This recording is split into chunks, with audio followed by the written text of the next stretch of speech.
নমস্কার।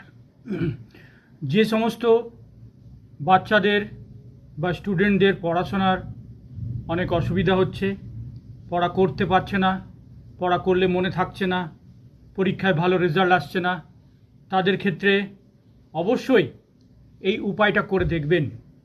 এই উপায়ের মধ্যে এটা ঘরোয়া উপায়। এই উপায়টা করলে বাচ্চাদের মনোসংযোগ অনেক বৃদ্ধি পাবে, তারা পড়াশোনা করবে। এই উপায়ের মধ্যে সবথেকে ভালো উপায় হচ্ছে যে সবুজ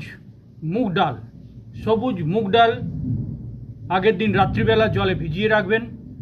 পরের দিন ভিজে গেলে সকালবেলা সেই মুগ ডাল আপনারা সামান্য পরিমাণ নিয়ে তার সঙ্গে কিছুটা গুঁড়ো হলুদ মিশিয়ে দেবেন।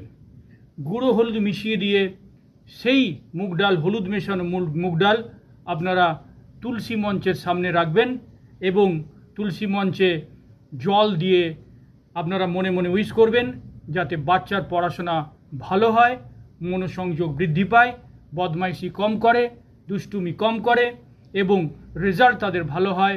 এটা তুলসী মঞ্চে জল দেওয়ার সাথে সাথে বলবেন এবং তারপরে সেই মুগ ডাল আপনারা পাখিকে ছড়িয়ে দিলেন এবং পাখিরা খেয়ে নিলে মনস্কামনা